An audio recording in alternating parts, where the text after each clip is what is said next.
welcome back into the studio. My name is Janice Baylor. I'm a quilt and fiber artist, and we are currently working our way through making a patchwork minky blanket. By now, if you've watched the previous several videos, we've gone through how to cut, how to choose your fabrics, and how to space out your pattern and then sew everything together. So if you are following along, and all of the extra links for the videos will be posted in the box below, you should be at the point where you have an entire blanket top ready to go, either a small baby size or mine is a twin size.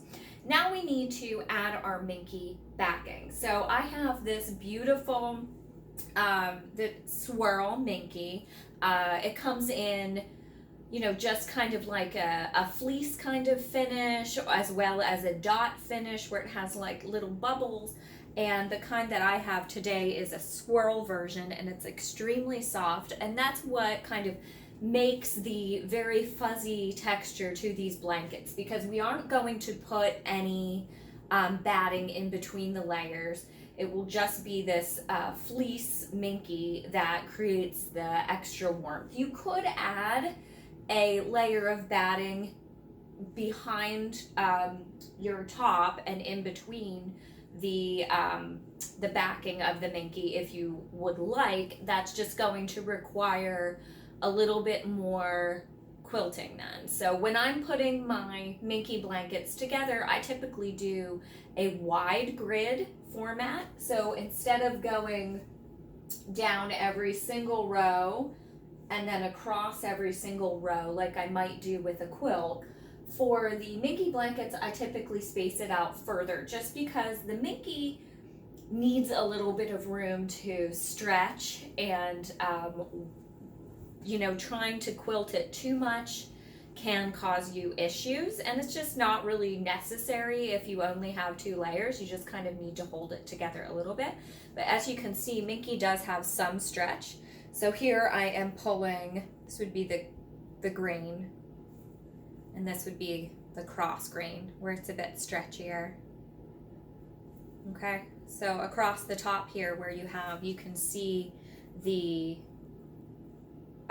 selvage edge on these. There's no printing, but you can tell where that is because it's got a tighter weave there to hold it all together.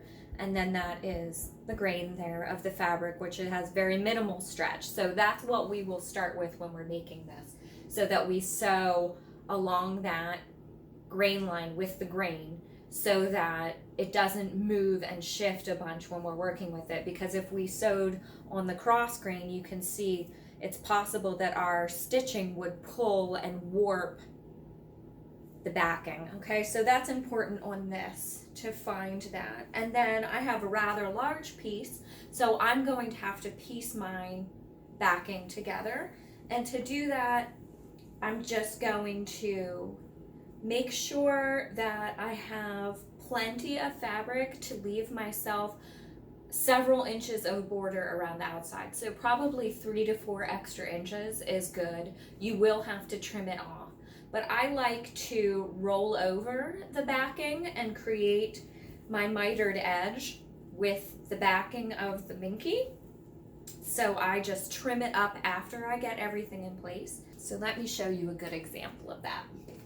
Here's one of the toddler-sized minky blankets that I've made in the past. So you can see here it illustrates really well the wide grid, because I've quilted it here and then I've gone down several rows and stitched across, and that's plenty to hold the blanket backing together. And then what I do, as you can see, is I've just rolled over the back and I fold it and miter the corner, which we will do in a future video, and then I top stitch that down in place, and that's what creates the finish around every raw edge of your blanket, so that you can't see any of these cut ends. They're all now trapped here inside of the binding. So we've just wrapped the backing over to the front and rolled it over to keep everything in place, and that is how we will finish this large version as well. Now, when I'm just doing a small baby blanket, it only requires a few yards of the Minky because Minky is wider. It's typically 60 inches wide.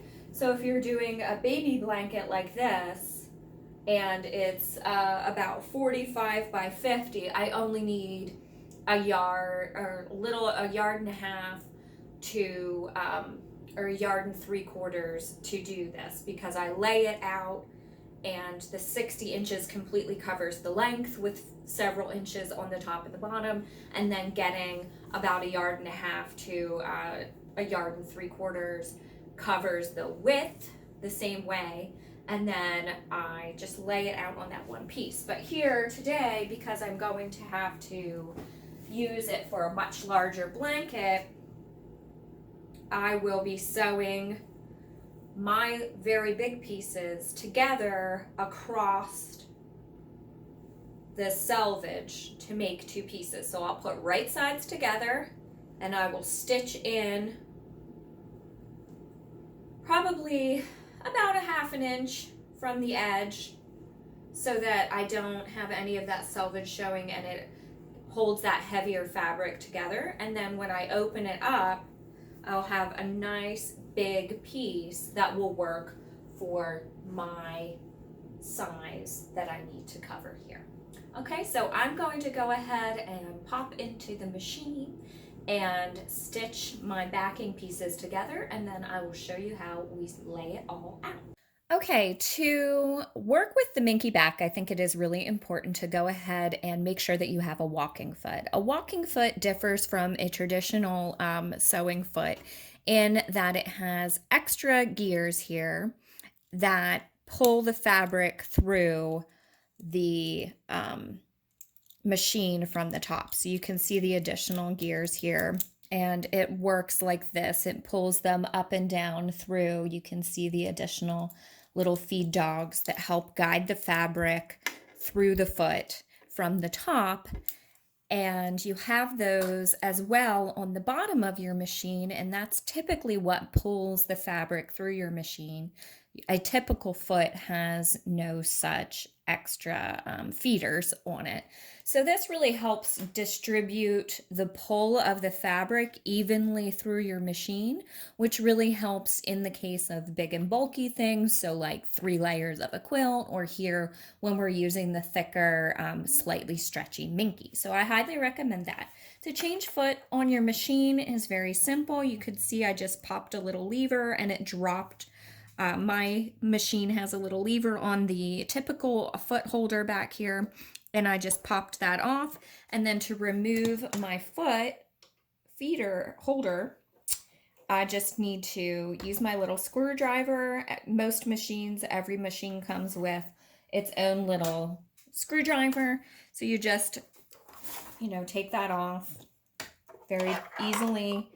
Pop that on where the little notch is set. Mine, you have to set this little extra feeder foot guide up on top of my needle screw, and then just tighten it into place. And it's that simple. And then thread your machine as normal, and we are good to go. So I can just show you very quickly how that works. So you can just see the little, let me zoom you in here. So you can see the little gears there going up and down, and additionally pulling the fabric through from the top as well as the bottom. Okay, so that is the walking foot. So as I mentioned earlier, I needed 4 yards of fabric for my minking backing to span the entire perimeter of my quilt and the entire back of my quilt.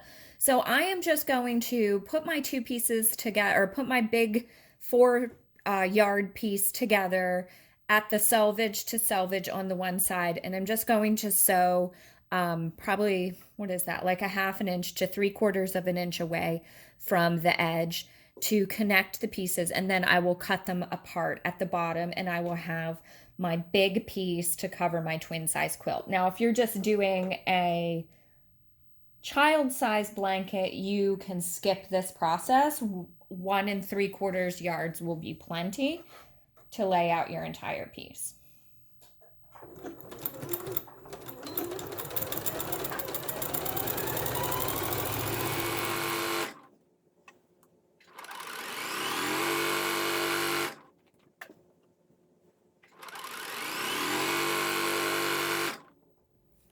For extra accuracy here, while I'm going to cut my piece apart, I will just use my little clover clips to hold the top end together. And then that way I will get a nice even cut at the bottom. I will have to lay this out on the floor to cut it. And you can't really press Minky because it is a synthetic and it will kind of melt and ruin the fibers. You do not want to iron it, or at least not iron it very hot. So maybe on like your absolutely coolest setting. But I typically just try to finger press it or use a little roller press, almost like a little baking press, or something that you would use to roll wallpaper to press any seams. And then typically you just have to use these clips. I just prefer using the clips because I also feel like they don't slide as much on the Minky fabric as pins. So for me that works, and you can see it curls up a little tiny bit. It's not terribly difficult to work with though. It just takes a little bit more finagling, and I think it gets a bad rap with quilters just because it's not as stiff as quilting fabric and you can't really starch it or press it into behaving the way that you can the quilting cottons.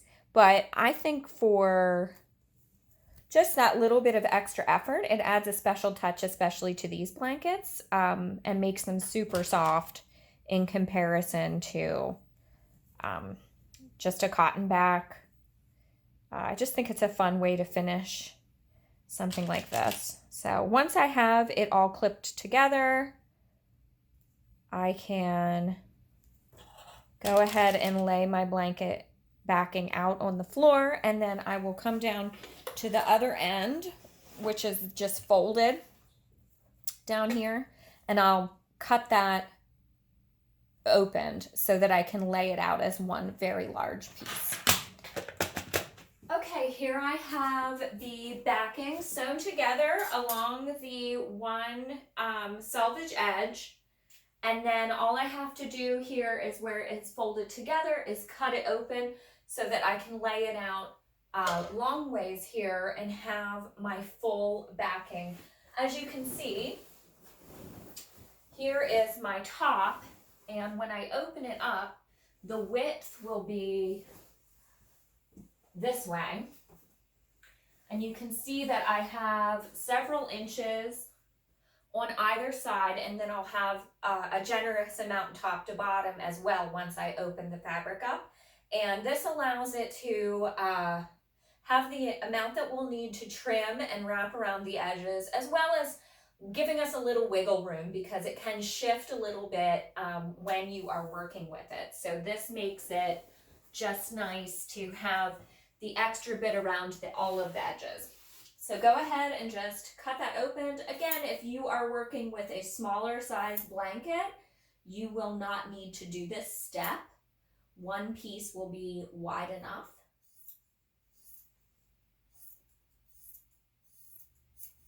And the really fun thing about Minky is that it makes lots of little fibers, little dust fibers. So you will have a little lint grabbing to do at the end of this project, and you will just be covered in fuzzies. But fuzzies are just the glitter of the sewing and quilting world. Now to lay the blanket out, I need to just simply open it up into my very large piece and put the right side down. So we want to put the wrong sides together in this case, so that this will be on the outside and then our beautiful quilt top will of course be on the top.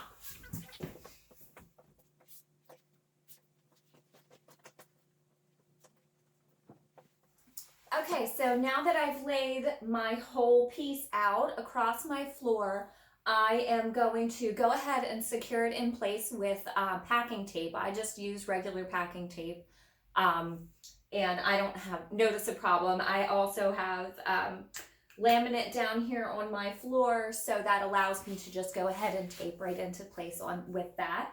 And I am going to secure the top part so that it doesn't move while we're pinning. That is important because it can slip around. But then I'm going to go ahead and lay my top out across, and then we will measure kind of down to the bottom and cut off any excess fabric that's down there, because we don't need additional fabric to work with through our machine. It's plenty big enough. So we want to get rid of any excess while still leaving, 3 to 4 extra inches, but we don't need, 8 or 10 extra inches. So we'll go ahead and trim that off at the bottom. So I'm going to tape around the top, and then I will lay my blanket out on it. The patchwork side will go up, and the Minky right side goes down to the floor, so that then the wrong sides are trapped together when we finish. And then we will trim off our excess and get ready to pin it all together for sewing.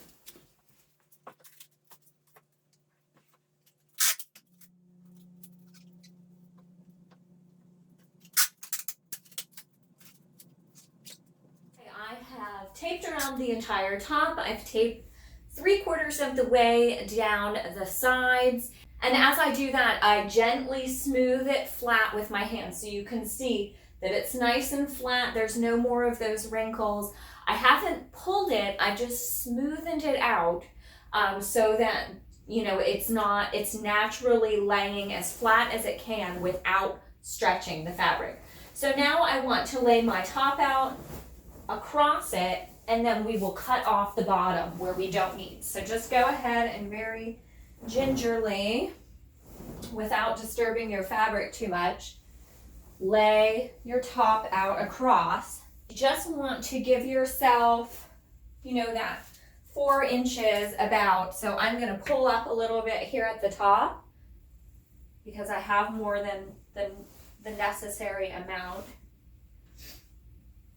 And I will smoothen that out across. I will smooth that out across as well to get it nice and flat. Just kind of work from the center and smoothen out. And this is the exact same thing that you would do if you were making a quilt, except you just have an additional layer in between. Now I'm down here at the bottom of the quilt, and I'm just going to go ahead and leave those 4 inches approximately. I'm not going to measure, I'm just going to eyeball what I think is about 4 inches, or a hand width, and go ahead and cut off this excess fabric so I don't have a huge amount of extra to work with.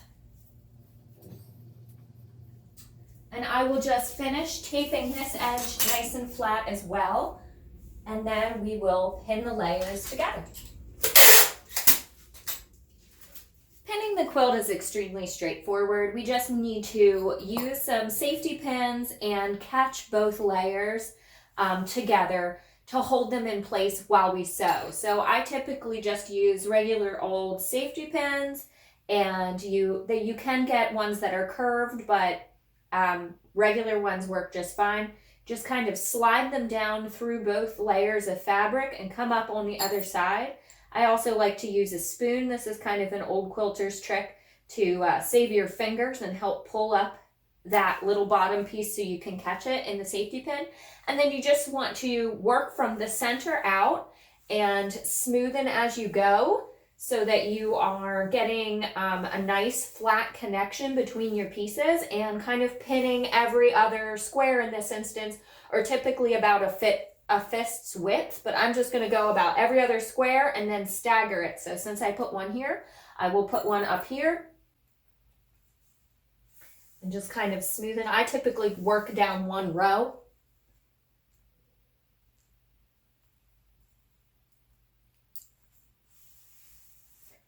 And then I would come down to the next one. And so I will put one here and so forth the whole way across your quilt until you have all of the layers connected. Again, that holds it in place while we sew, and that is the next step, quilting all of the pieces together. So I will see you in the next video for that section. Thank you for joining me. Be sure to like and subscribe so you never miss an episode. Additional lessons in this series are linked below.